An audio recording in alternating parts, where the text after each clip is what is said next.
Coucou tout le monde, c'est Laura. Donc aujourd'hui je vous retrouve pour la première vidéo depuis bien longtemps sur le japonais. Donc je suis vraiment contente parce que ça y est, je reprends les révisions. Et du coup pour résumer, comme j'ai pu le dire il y a 2 vidéos de ça, en réalité je vais à peu près repartir à zéro. Dans le sens où la dernière vidéo que j'avais postée sur le japonais, c'est exactement le dernier moment où j'ai fait des révisions, puisque c'était durant les grandes vacances d'été, donc j'avais vraiment du temps pour ça. Et juste après, je suis retournée en Irlande et j'ai repris les cours. Et comme j'avais expliqué dans la dite vidéo, eh bien ça s'est très mal passé, dans le sens où on a eu plein de changements de profs, on a eu les sujets de projet très tard. Et on était en rush constant, donc tout à rendre à l'arrache au dernier moment, enfin tout dans la précipitation en fait. Et du coup, ça fait quelques mois maintenant que je ne fais que des devoirs, dans le sens où j'avais plus le temps de lire des livres, j'avais plus le temps de sortir, ne serait-ce que promener, j'avais plus le temps de jouer aux jeux vidéo du tout, donc j'ai lâché toute console, livre, qu'importe. Je faisais plus rien à part mes devoirs dès que j'avais les yeux ouverts, quoi. Dès que je dormais pas. Donc c'était très embêtant, très sincèrement très embêtant, parce que on a l'impression d'être tout le temps en retard. On a beau faire du boulot non-stop, se lever à l'heure qu'on veut, se coucher à l'heure qu'on peut, et nécessairement en fait on est toujours en retard. Donc c'était très embêtant. Et maintenant ça y est, c'est mon dernier semestre. C'est le tout dernier semestre d'études d'ailleurs que je vais avoir. J'ai hâte de terminer et ça se passe mieux. Maintenant on a nos enseignants, on a eu nos sujets à temps, bref, tout se passe bien. Et du coup ça y est, je vais enfin reprendre les révisions. Donc pour résumer un peu les faits, je compte vraiment changer ma manière de réviser, parce que du coup j'ai vraiment pris le temps de réfléchir à comment je voulais m'organiser. Et j'ai remarqué que durant l'été, quand j'avais commencé à apprendre le japonais, j'avais toute la journée devant moi, c'est-à-dire que 100% du temps je pouvais le consacrer au japonais. Et c'est absolument pas le cas de tout le monde. Entre les personnes qui travaillent, les autres qui étudient, enfin bref, c'est très rare les personnes qui ont toute leur journée devant elles, toute leur semaine pour se consacrer à une activité comme ça à 100%, juste un hobby on va dire. Et du coup aujourd'hui je suis à nouveau en études, et du coup nécessairement je suis plus dans un cadre on va dire habituel, qu'on voit habituellement. Et nécessairement en fait ce que j'ai remarqué, c'est que en fait avant je travaillais avec ces 2 livres, donc celui-ci et celui-ci, donc Japanese from Zero 1 et Japanese Kana from Zero. Donc celui-ci il y a déjà les kanas à l'intérieur, mais au moins ça me faisait réviser bien les kanas à côté pour être sûr de les comprendre et de les apprendre par cœur. Et du coup ça faisait beaucoup de choses en même temps, parce que j'avais pas que ça, j'avais aussi les applications que j'utilisais à côté. Donc vraiment je m'éparpillais et j'apprenais plein de trucs, que ce soit de la grammaire, des kanas, que ce soit du vocabulaire, bref plein de choses. Et en réalité je me suis rendu compte que ça pourrait marcher, je présume, quand vraiment on est dans le cas où on a tout notre temps, où vraiment on peut se permettre de consacrer l'entièreté de nos journées à ça. Mais dans un cadre où on n'a que quelques heures à consacrer dans la semaine, je me suis dit qu'il fallait une autre méthode et plutôt se donner des objectifs très concrets et vraiment, être carré dans notre manière d'apprendre. Donc, du coup, éviter de s'éparpiller, faire vraiment morceau par morceau, partie par partie, et voilà, bien faire les choses dans l'ordre. Donc c'est pourquoi je vais reprendre l'apprentissage autrement que ce que je faisais avant. Donc je vais me concentrer uniquement sur ce livre pour l'instant, puisque je n'ai pas envie que de parler, on va dire baragouiner pour m'en sortir. J'aimerais vraiment savoir écrire et savoir lire en japonais. Donc les kanas c'est juste obligatoire, et c'est certainement par ça qu'il faut commencer. D'autant plus que si je veux pouvoir utiliser ce livre qui est le Manekineko, eh bien il va falloir forcément que je connaisse mes kanas, puisque dès le début du livre on nous explique que on est donc dans l'obligation de connaître nos kanas de base pour pouvoir commencer à lire ce livre et à l'utiliser. Et c'est pas du tout mon cas pour l'instant. Donc ce livre je l'ai acheté parce qu'à ce qui paraît il est bien, mais pour l'instant il est juste sur mon étagère parce que je n'ai absolument aucune connaissance des kanas. Donc c'est pour ça qu'il faut que je rattrape ça. Alors du coup je vais certainement faire une autre vidéo où je vais vraiment expliquer en détail ma nouvelle manière d'apprendre le japonais. Mais voilà, pour l'instant, pour résumer, ce qui est sûr, c'est que je commence par les kana. Alors, hiragana et katakana. Les kanji, je verrai plus tard, ou peut-être dans la continuité, mais en tout cas, je me concentre sur ces deux parties pour l'instant. Et du coup, je décide d'utiliser ce livre parce que je veux pas faire du bourrage de crâne non plus. Je pense que je vais être dans l'obligation d'en faire aussi, de faire des lignes, de copies de kana. Mais je me dis qu'avec ce livre-ci, ce sera moins bourrage de crâne quand même, parce que c'est plus ludique, donc ça va être moins difficile à digérer quoi.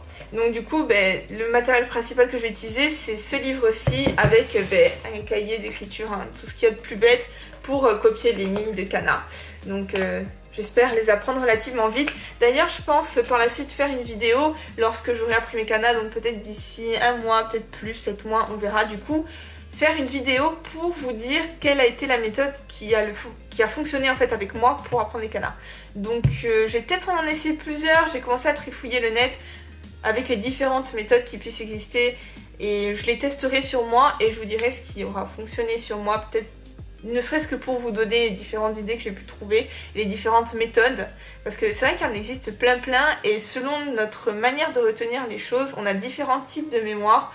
Eh bien, il y en a certaines qui vont très bien marcher pour certaines personnes et qui vont absolument pas marcher pour d'autres. Donc voilà, je vais essayer de vraiment regrouper le maximum de méthodes que je pourrais trouver, les essayer et vous en parler dans une vidéo par la suite. Donc je me dis que le plus simple aujourd'hui, pour ne pas m'éparpiller et pour vraiment ressentir l'évolution, c'est de me créer des paliers avec des objectifs très précis et comme ça, en les atteignant au fur et à mesure, eh bien je vais vraiment voir concrètement l'avancée. Je dis que ça peut être plus simple parce que lorsque je m'éparpillais dans tous les sens, je ressentais pas forcément l'avancée, je voyais pas où j'en étais. Là au moins, avec des objectifs vraiment concrets, je me dis que ça peut être plus simple.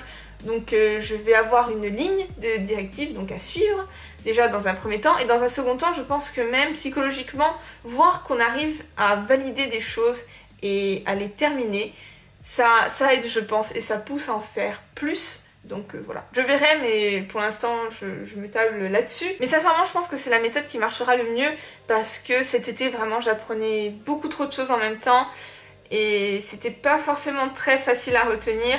Enfin, ça pouvait l'être quand on avait autant d'heures comme ça devant soi, comme je l'avais, mais là avec peu d'heures, donc un nombre d'heures restreint par semaine pour apprendre, c'est impossible de faire autant de choses à la fois parce qu'en l'espace de peut-être 1 à 2 heures, je me faisais un chapitre complet de ça, donc avec, je sais pas bien, 15 à 20 mots de vocabulaire, plus de la grammaire, plus des kana, enfin il y avait plein de choses qui s'accumulaient et pour retenir tout ça, avec le peu d'heures que j'ai actuellement, je pense que c'est impossible.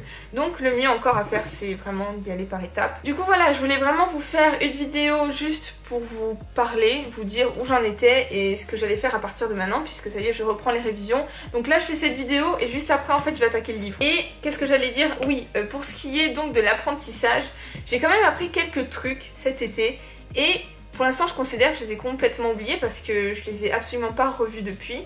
Donc là, si je devais citer des choses, c'est difficile pour moi. Plus ou moins, j'arrive à compter, mais limite, quand je sais plus écrire, vous savez, je savais les écrire en kana les nombres, mais là, maintenant, ça me revient pas. Mais je pense que du coup, je réussirai à les apprendre plus rapidement que la première fois parce que je pense que les ayant appris déjà une première fois, ça va peut-être me revenir, vous voyez, enfin du moins j'espère. Donc peut-être que lorsque je ferai la vidéo, admettons sur les kana, pour vous expliquer en combien de temps je les aurai appris, je vais bien spécifier le fait que j'en ai déjà appris quelques-uns auparavant, parce que du coup ça fausse un petit peu le truc, vous voyez. Comme je ne dois pas les apprendre complètement, je me dis qu'avec un peu de chance, ça ira plus rapidement. On verra. Bref, tout ça pour l'instant c'est que des suppositions. Mais maintenant ça y est, je vais enfin reprendre les révisions. Et du coup, en plus de ça, je vais bientôt atterrir sur les grandes vacances d'été, puisque là c'est le dernier semestre. Et à partir de là, ensuite je ne serai plus étudiante, j'aurai un job, donc je vais m'adapter. Voilà, je verrai. Mais en tout cas, je vais avoir le temps, c'est sûr et certain, d'apprendre le japonais. Pour l'instant, premier objectif, c'est l'apprentissage des kana, hiragana, katakana. Et c'est tout pour le moment, comme ça je me concentre bien là-dessus. Et puis par la suite, je vous ferai une vidéo sur comment je les ai appris et une autre surtout sur mes différents objectifs. Parce que là aussi, ce soir, je compte réellement faire une liste détaillée de mes différents paliers. Donc je vais bien faire des recherches sur ce qui est important à apprendre, sur ce qui m'intéresse en premier lieu. Et ensuite je vous présenterai cette liste en vidéo et je vous parlerai de ma manière d'apprendre de manière générale. Comme ça, même si vous voulez apprendre peut-être une autre langue ou si vous voulez apprendre le japonais, que vous êtes vraiment débutant comme moi, peut-être ça peut vous donner une trame de départ que vous pouvez adapter à votre manière d'être et d'agir. Et voilà. Tout simplement, au moins, vous aurez une petite trame de ce que moi je souhaite faire. Et peut-être ça peut vous donner au moins des idées sur comment vous appréhendez le truc. Bref, du coup, je vais vous laisser ici. Donc moi, maintenant, ce que je vais faire, c'est apprendre mes kanas. Je vais les commencer ce soir. Et je pense aller dans l'ordre du livre. À un moment, je m'étais posé la question à savoir, est-ce que je voulais apprendre, par exemple, les hiragana et les katakana en même temps, ou est-ce que je voulais commencer par l'un puis l'autre? C'est une question que je me pose encore, mais je pense tout simplement aller dans le sens du livre, c'est-à-dire d'abord hiragana puis katakana, mais vraiment les enchaîner, vous voyez, genre pas laisser de temps entre les deux. Je sais qu'il y en a qui au départ n'avaient appris que les hiragana et avaient pris beaucoup plus de temps à apprendre les katakana, et ils avaient dit entre autres que c'était pas forcément la meilleure chose à faire, que le mieux était de vraiment avoir ces bases-là et de les connaître. Donc du coup, je suis les conseils des gens plus expérimentés que moi et je vais essayer au maximum d'apprendre les deux le plus rapidement possible et de les enchaîner. Clairement les enchaîner. Après, apprendre les deux en même temps, vous savez, pour chaque son, apprendre et le hiragana et le katakana en même temps. Je sais pas si je vais faire ça, mais du moins voilà, sur une courte période, être sûr de connaître les deux tableaux complets. Du coup, bah, c'est parti, je vais commencer mes révisions. Je suis vraiment contente parce que ça fait tellement longtemps que je me suis plus mise. Là, ça y est, je vais pouvoir m'y remettre, c'est vraiment cool. Et du coup, donc, je vais vous retrouver en fin de semaine pour une nouvelle vidéo qui va parler d'un livre dont j'ai vraiment envie de vous parler. Donc j'espère que ça vous plaira et du coup, donc, je vous retrouve dimanche pour une nouvelle vidéo. Ciao, ciao!